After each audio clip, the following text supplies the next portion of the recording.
J'ai le plaisir d'accueillir Anthony Delon. Bonjour. Bonjour Bruce. Et merci beaucoup d'accepter de répondre à mes questions. Si vous permettez, tout de suite, la première question que j'ai envie de vous poser. Comment va votre père, Alain Delon? Ça va, Ouais. ça va. Comment a-t-il passé l'été? Avec vous? En pente raide. Sophie, hein, Absolument. L'été en pente douce, l'été en pente raide. Voilà, c'est ça. Un jeu de mots. Écoutez, il a passé l'été plutôt pas mal. Plutôt pas mal. Avec ses enfants? Oui, naturellement. Ouais. C'est ça, en fait, la grande nouveauté par rapport à ce qui s'est passé avant, et on va y revenir, c'est que vous avez la possibilité de passer plus de temps à ses côtés? Oui, effectivement, là, on l'a beaucoup entouré cet été. Ouais. Donc, on était tous présents. On s'est aussi relayé, Ouais. voilà, parce qu'on a aussi tous notre vie. Donc, Bien sûr. on a fait en sorte qu'il soit jamais seul. Ouais. Anouchka, Alain Fabien et vous, bien sûr, à ses côtés. Est-ce que vous parlez ensemble, d'ailleurs, de ce qui s'est passé? Non, Non. mais alors pas du tout. Pourquoi? Parce que, écoutez, parce qu'il ressent pas le besoin d'en parler. Mhm. Alors, naturellement, il y a eu une enquête de gendarmerie, donc Oui, oui. ils sont venus à 2-3 reprises, mais il n'a jamais demandé après elle, ou jamais demandé de ses nouvelles. Bien au contraire, la phrase qu'il a répétée je dirais, à quelques reprises, c'est j'espère qu'elle ne reviendra plus. Carrément. Donc vous diriez presque qu'il est soulagé de son Je départ, pense. du départ de celle qui a été présentée comme sa dame de compagnie, Hiromi Rollin. Je la cite évidemment puisque c'est par elle que Il dit aussi, le plutôt scandale est arrivé. pour reprendre les mots de sa bouche, il dit « je veux plus la voir ». Ça, c'est ses mots. Exact. Est-ce que vous me permettez de vous demander quelques précisions sur son état de santé? Tout le monde sait, toute la France sait qu'il a eu cet accident vasculaire, qu'il a En diminué. 2019. Ouais. Est-ce que vous diriez que malheureusement, il a du mal à se remettre de cet accident, ou bien qu'il va mieux, qu'il va moins bien? Je crois qu'on l'a vu à la télévision, il a fait quand même une ou deux émissions. Ça date un peu. Ouais. Je veux dire, après, le temps fait aussi son effet. C'est-à-dire que, on vieillit. Donc il y a effectivement Il a 87 ans. l'AVC, Ouais. et puis ensuite, chaque jour qui passe est un jour de gagné, mais en même temps, chaque jour qui passe, c'est un jour de plus. On peut dire aujourd'hui qu'il est autonome, ou c'est compliqué pour lui d'être seul, par exemple? Non, il ne peut pas être seul. Il ne peut pas être seul. Revenons donc à vos relations, évidemment, avec votre père, et à ce qui s'est passé, bien sûr. C'était début juillet, votre plainte, celle de toute la fratrie d'ailleurs, hein, contre Hiromi Rollin. Alors, elle a pris la parole dans le Parisien, et elle s'explique, elle dit tout ce qu'elle estime, voilà, qu'il s'est passé de son côté. Vous souhaitez du coup lui répondre, en quelque sorte, hein, parce qu'elle met en cause très sévèrement votre version des faits. Notre version à nous trois, vous voulez dire? Oui. Elle Oui, mais conteste écoutez, complètement. Il y a on nous raconte deux histoires, finalement. totalement différentes. C'est ça qui Bon. est fou dans cette histoire. Ouais, c'est un peu normal. Hein. Ouais. C'est un peu la réponse du berger à la bergère. C'est-à-dire que si tout d'un coup on vous dit vous avez fait ça, et que vous n'avez pas envie d'admettre que vous avez fait ça, ben vous dire pas du tout. Moi, après, tout le monde peut raconter n'importe quoi. Moi, je suis John Lennon. Je peux le dire aussi si j'ai envie. Bon. Avant d'aller plus loin dans ce qui s'est passé, est-ce que vous avez été auditionné par les enquêteurs?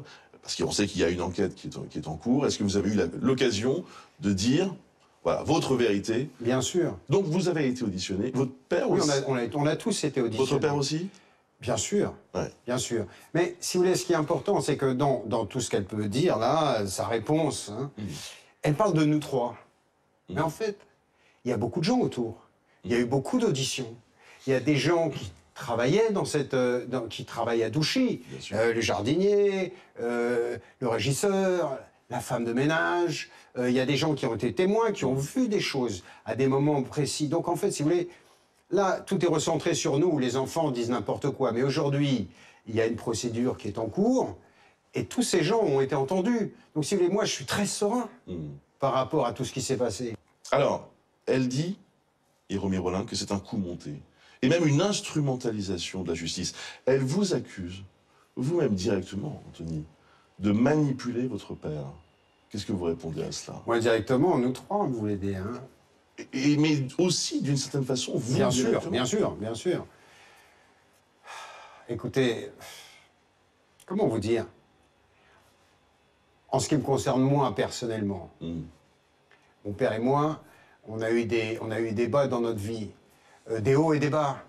On a eu des rapports un peu rugueux. Il y a de l'amour naturellement, mais je ne me vois pas aujourd'hui, déjà pour ce qu'on est, manipuler mon père. On n'a pas, vous savez, je vais vous dire, on n'a pas le langage. C'est-à-dire que je ne saurais pas comment faire, parce que c'est pas dans ma nature d'abord, et on n'a pas les dialogues. Mais pour bien comprendre, vous, votre objectif, votre but, c'est de protéger votre père. On parle bien de ça. Mon père nous a appelés au secours. Voilà. La réalité, elle est là. Vous savez, il y a des enregistrements. Il y a beaucoup de pièces quand même. Évidemment, on parle d'essence. De quel type d'enregistrement parlez-vous? Tout. Sonore, de mon vidéo? père. Sonore, absolument. Beaucoup. Il y a des Qui pièces. a enregistré cela? Nous tous. Des conversations? Oui, à des moments donnés, des conversations, bien sûr, parce qu'on a été surpris de certains de ses comportements aussi, et donc on a demandé des explications. Donc vous aviez un tel soupçon d'ores et déjà que vous avez envisagé, et vous avez même pratiqué ces enregistrements pour, voilà, au cas où. Vous savez, c'est comme quand on a fait reconduire cette personne à la porte de la propriété. Parlons-en. On l'a filmé. Ouais. C'est mon frère qui a filmé avec son Et téléphone. pourquoi vous l'avez filmé? Parce que vous sentiez que ça allait mal se passer? Non, mais parce que, alors moi, écoutez, il y a eu deux plaintes.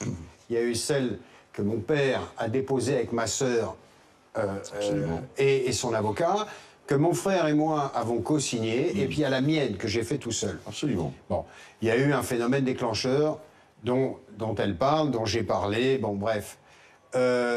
La police m'a toujours dit, le jour où vous faites quelque chose, filmez tout. Oui. Parce que si elle se met un coup de tête dans un arbre, Ouais, pour avoir une preuve, donc. bah, elle va dire que c'est vous qui l'avez frappé. Et donc ce jour-là, est-ce qu'il y a eu une preuve de ce que vous dénoncez?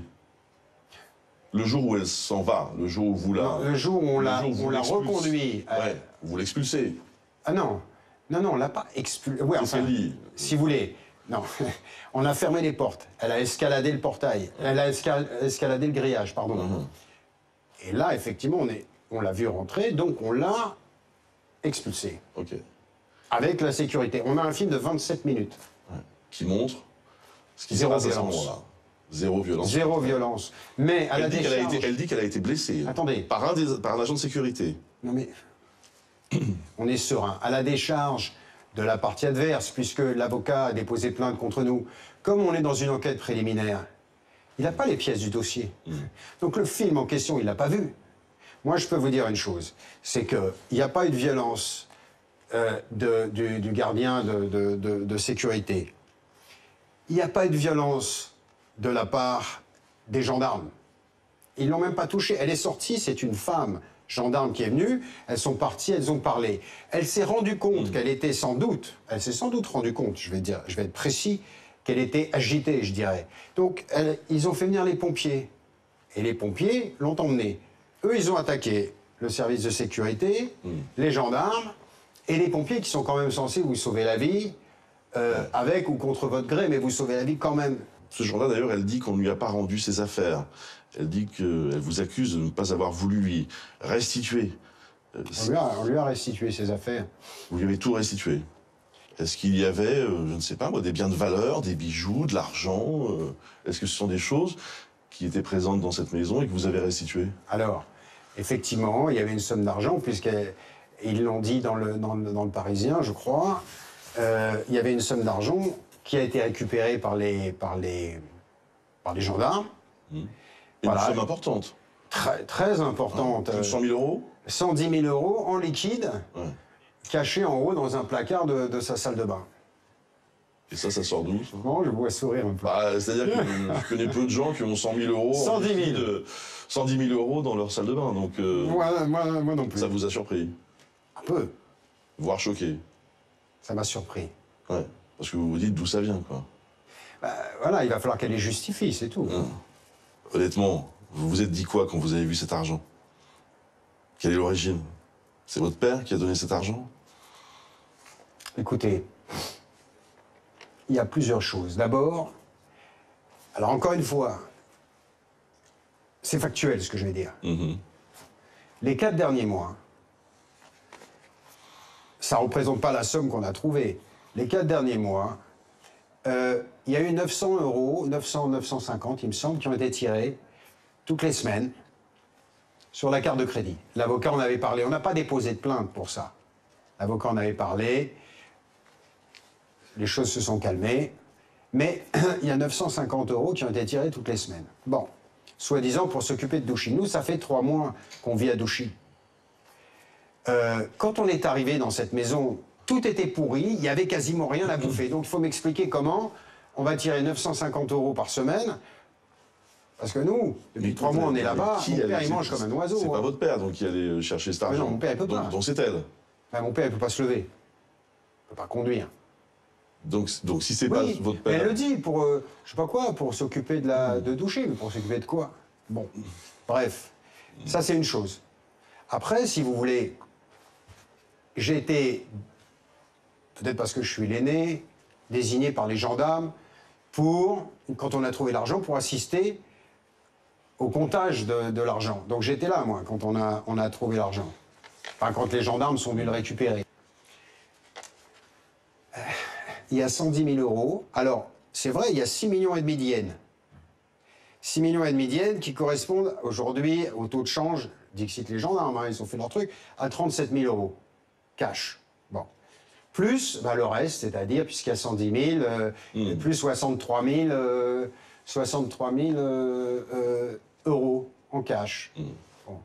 D'après ce que j'ai lu, elle dit qu'elle avait des yens, que c'était des héritages, 1, 2, je sais pas, qu'elle a changé les euros en yens, mais il restait quand même 6,5 millions. Alors, il va falloir qu'elle le justifie. C'est ce qu'ont dit les gendarmes. Est-ce qu'elle a eu un virement pour ces 6,5 millions d'yens, ou 8 millions, puisqu'elle a changé en euros, ou est-ce qu'elle les a amenés dans une valise du Japon? Donc vous dites aujourd'hui, d'où vient cet argent? C'est ça. Ouais, est-ce qu'il y a eu des tournements? On dit, le procureur ou le juge va déterminer, ils vont faire... Enfin, il va falloir justifier ce pognon. Bien, alors, moi j'aimerais comprendre avec vous, si vous le voulez bien, la relation que cette femme entretenait avec votre père. Parce que vous dites c'est une dame de compagnie, mais elle dit j'étais la compagne. Ça fait 33 ans. La femme presque. Ça fait 33 ans, elle a dit. Ouais. Bon, moi je suis un peu choqué par ça. Le chiffre 33 me choque un petit peu. Je vais vous dire pourquoi. Parce que d'abord mon petit frère il a 29 ans. Ma sœur elle en a 32. Il y a 33 ans, mon père il en avait 54. Il était plus jeune que moi aujourd'hui. Il était beau comme un dieu. Il a rencontré cette femme qui devait avoir, la mère des petits, qui devait avoir 23 ans à l'époque, qui était belle, mannequin, sublime. Ils sont tombés amoureux. Et ils ont vécu entre Douchy, la Suisse et la Hollande. Les enfants sont nés à Douchy, et puis ensuite ils ont été à l'école en Suisse, en Hollande, enfin bon. Donc, pour moi, il y a un problème d'équation. C'est-à-dire que... Chronologiquement, ça ne tient pas, selon vous. Non, mais elle était où? Ouais. C'est-à-dire que 33 ans, c'était avant la naissance de ma sœur. Est-ce que vous vous souvenez de la première fois que vous avez rencontré cette femme? Les gendarmes m'ont posé exactement la même question. Moi, si vous voulez, je l'ai vue une des premières fois, en tout cas, la première fois dont je me souvienne, c'était en 2019, après l'AVC de mon père, à l'hôpital. Parce que, alors, moi, j'allais pas très souvent à Douchy, mais je voyais souvent mon père à Paris. Oui. Mais moi, j'ai jamais vu à Paris. Elle dit qu'elle vivait avec lui depuis 2006. Elle a été salariée jusqu'en 2014. Ok. Et ensuite, elle a été licenciée en 2014. Il y a une lettre de licenciement. Tout a été remis au procureur, naturellement. Mais elle a effectivement, comme je l'ai dit, sauf que je crois que j'avais dit 2016, elle a été salariée jusqu'en 2014 et puis licenciée en 2014. Après, si vous voulez, elle est peut-être revenue, repartie, travailler à la maison, repartie. Moi, en tout cas, dans mon souvenir, et je crois que ça va concorder avec ce que j'ai dit aux gendarmes, c'est en 2019. Est-ce que je l'ai croisé une fois à Douchy, où je serais venu par hasard comme ça? Je n'ai pas le souvenir. Ouais. Vous dites que vous avez des enregistrements vocaux qui prouvent qu'elle n'est pas la compagne de votre père. Je ne dirais pas dans ce sens. C'est-à-dire que, par exemple, il y a eu une émission qui a été faite pour TV5 Monde. Mhm. Et il dit « ma compagne ». Oui. Il y a eu une couverture de match, ma compagne. Donc effectivement, il y a un enregistrement qu'on a remis au procureur où on dit à mon père, mais pourquoi t'as dit ça? Et il répond texto, il dit, pour qu'elle me foute la paix. Je lui dis, mais pourquoi pour qu'elle te foute la paix? Je lui dis, t'étais obligé de le dire? Oui. Voilà. Donc après, ça c'est l'enregistrement tel quel. Sous emprise, c'est ce que vous voulez dire? Mais naturellement. Ouais. Pour moi, oui.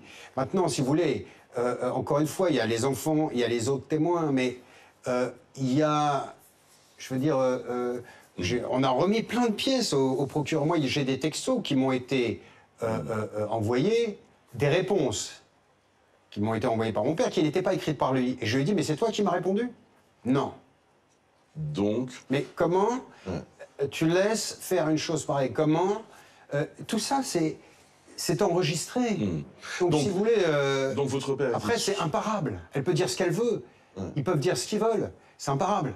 C'est mon père qui parle. T'es au courant? Non. Donc votre père était sous emprise. En fait, le mot est très fort. Hein. Ouais. Il avait peur d'elle, presque, au point de dire contre son gré que c'est sa compagne, au point de ne pas répondre lui-même au téléphone. C'est terrible. J'aime pas le mot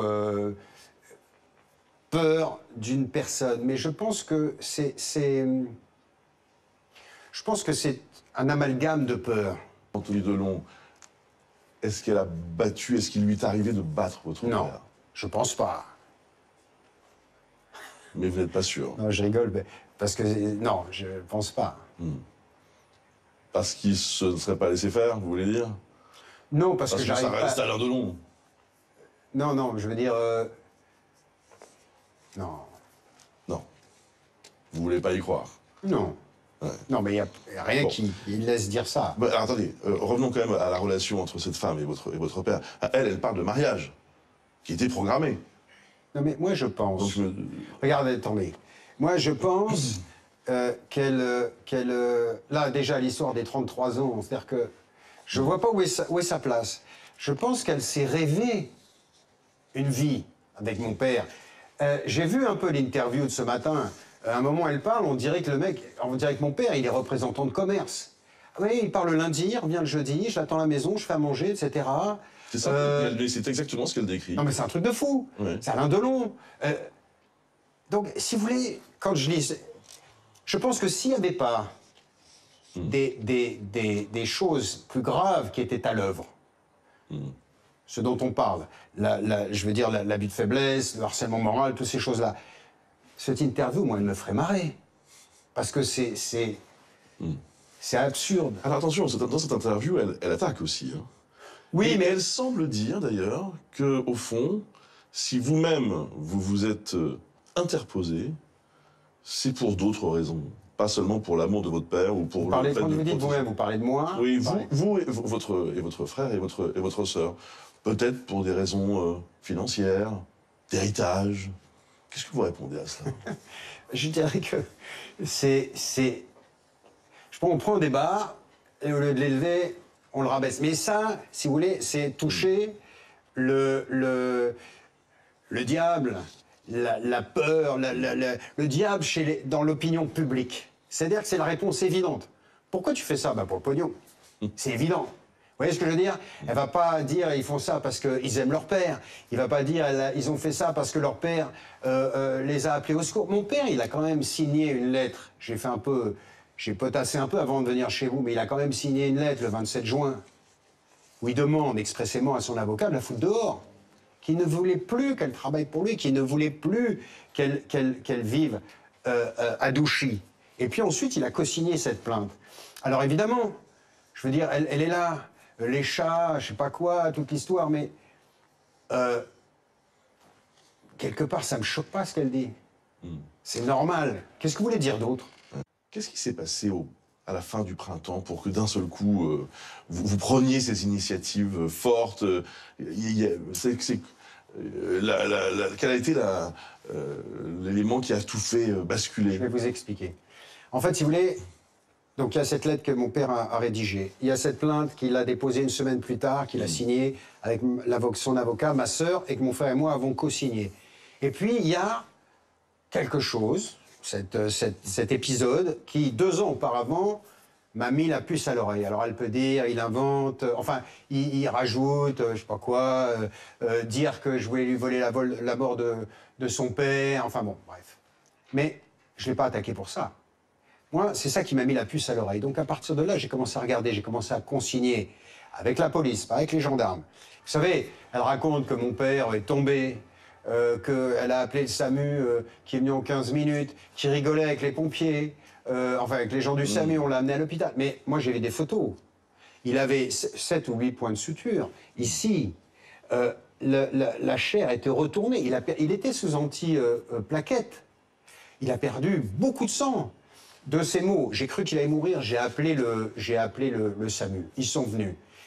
Ils l'ont recousu. Ils ont décidé de le garder en observation. Quand on lit ce qu'elle dit, elle dit « Elle a plaisanté avec les infirmiers, il est arrivé là-bas, il voulait rentrer chez lui. » Ça, je veux bien le croire, parce qu'il déteste l'hôpital. Une fois qu'il était recousu, même s'il était mal, il allait dire « Je veux rentrer. » Ensuite, vous êtes en train de nous dire que ce jour-là, vous n'êtes pas sûr vraiment de ce qui s'est passé? Vous avez un doute? Il n'y avait personne. Ouais. On parle de la même chose. Absolument. Ah, d'accord. Donc ce jour-là, si vous voulez, ils ont gardé mon père à l'hôpital. Elle n'a appelé personne. Ouais. Alors elle dit qu'elle a appelé ma sœur, c'est faux. Et à midi, ma sœur appelle, elle dit, comme tous les jours, parce que ma sœur appelle son père tous les jours. À midi, elle appelle, papa, comment ça va? Je suis à l'hôpital. Mais pourquoi tu es à l'hôpital? Voilà ce qui m'est arrivé. Et moi, quand on me raconte ça, je dis, ça va pas. Donc cette personne n'est pas digne de confiance. En gros, c'est ça. C'est pas une question de digne de confiance. Pour moi, il y a quelque chose qui va pas. C'est-à-dire qu'il y a 3 enfants. Tu le tiens dans tes bras 15 minutes, il est en sang par terre, t'appelles le SAMU. On l'emmène à l'hôpital, il est sous antiplaquettes, sous anticoagulant, c'est la même chose. On décide de le garder, t'appelles ses gosses. Alors Anouchka, elle est en Suisse, mais moi, je suis à Paris, je suis à 1h30. Oui, vous pouviez arriver. Mais bien sûr.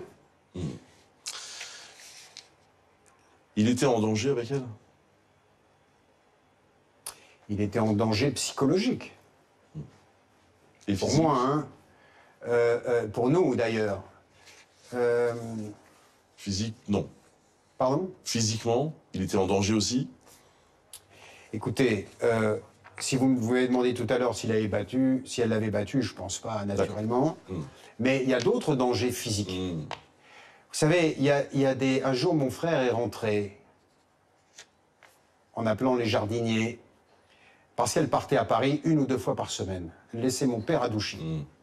Un jour, mon frère est rentré, les derniers mois, et il a trouvé mon père seul dans la cuisine. Il ne pouvait pas se lever. Il ne pouvait pas se lever. À la clinique en Suisse, les médecins ont été très précis. Ils ont dit, votre père a besoin d'une assistance médicalisée.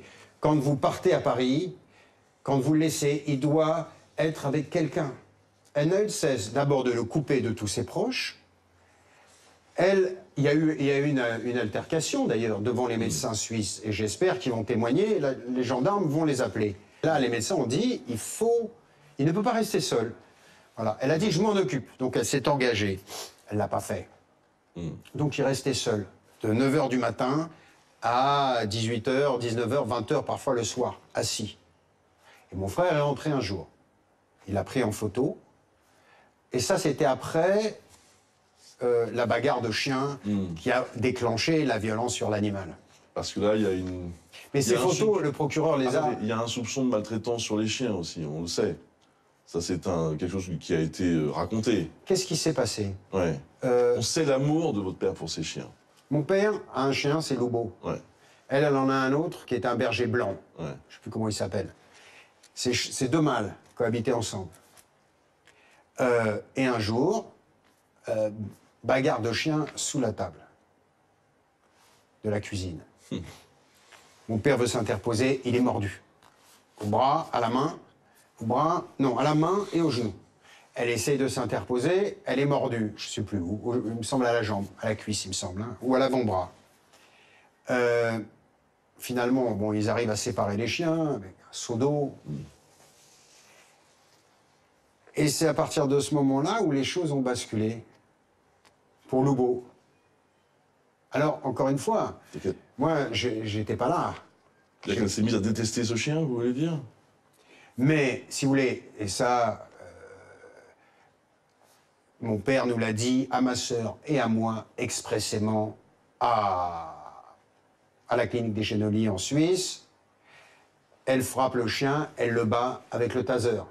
Et ensuite, la femme de ménage nous a dit qu'elle battait le chien. Elle l'a dit aux gendarmes.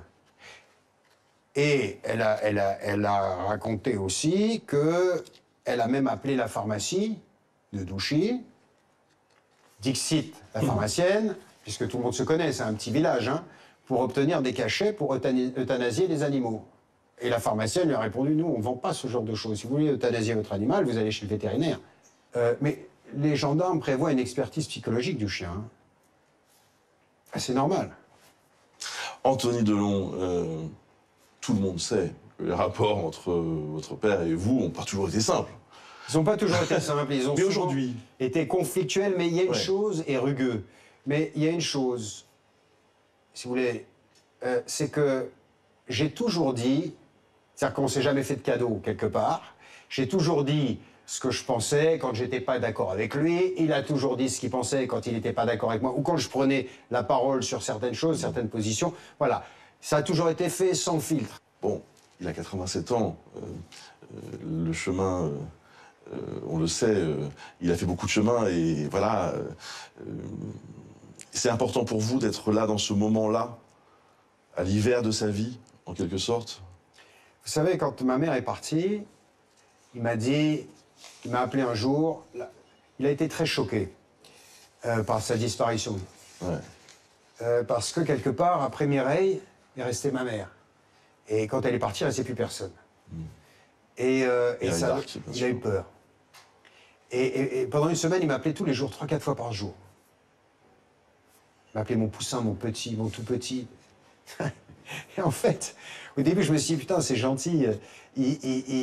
Ah là, il veut me réconforter. Alors c'est vrai, il me demandait comment tu vas. Ouais. Mais en fait, au bout d'une semaine, il m'appelle un jour et il me dit, dis-moi, je te demande, s'il m'arrivait un truc comme avec maman, etc., tu t'occuperais de moi? Comme tu t'es occupé d'elle? Et je lui ai dit, bah, si tu me le demandes, je le ferai. Et en fait, j'ai compris que il était inquiet pour lui.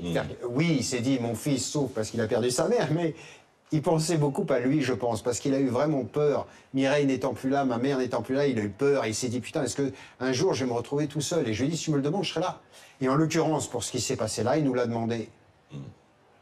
Ça veut dire qu'à un moment, on devient presque le père de son père? Oui, c'est dans la nature des choses. Pour conclure, Anthony Delon, bon, comment dire, il n'y a pas beaucoup de superlatifs pour qualifier votre père, parce que Alain Delon, c'est tout. C'est une icône, c'est... Est-ce que Vous pensez que pour lui d'ailleurs, voir que finalement, aujourd'hui, on parle plus de sa vie privée, de son intimité que de ses immenses succès au cinéma, de ce qu'il a pu représenter, est-ce que c'est quelque chose de douloureux? Certainement, mais vous savez, ce que vous dites là, c'est aussi la cause, parce qu'on m'a posé la question, on m'a dit, mais pourquoi? Alors, il y a ce que j'ai vu ce 8 novembre, et puis il y a ce qui s'est passé ensuite. Et à un moment, il y a un cas de conscience. C'est-à-dire que c'est Alain Delon. Et on voit ce qui se passe. Et si on dépose une plainte, comme on l'a fait un moment, parce qu'on ne pouvait plus faire autrement, ça va se savoir. Et quelque part, c'est Alain Delon. Alain Delon, c'est le samouraï, c'est le clan des Siciliens, c'est Rocco, c'est Mélodie en sous-sol, c'est la veuve Coudert, c'est les grands... Enfin bon, bref, on part faire toute sa filmo. Et là, tout d'un coup, vous dites, mais il est sous l'emprise et on attaque quelqu'un pour harcèlement moral, abus de faiblesse, violence. Et lui, comment il va se sentir par rapport à ça? Et c'est ça qui a fait que ça a pris plus de temps. Parce que c'est vrai que si ça ne tenait qu'à moi, ça se serait fait il y a déjà 1 an. Il y a eu 1 chose, 2 choses, 3 choses, je dis, ça suffit, on apprend. Vous voyez. On peut lui adresser un message, là? Vous pensez qu'il regardera, d'ailleurs, Je lui dirais... cette interview? À quoi ressemble son quotidien, d'ailleurs, à Douchy? Il s'occupe de ses chiens, il fait quoi? Il reste un chien, Loubo. Il est entouré, et on est là, et il est assis dans sa cuisine, où... et il regarde tout ce qui se passe. C'est ça, c'est ça. C'est quoi cette voiture? Déplace-moi ça. Merci beaucoup, Anthony Delon. Merci d'avoir répondu à toutes mes questions. De rien. Merci infiniment.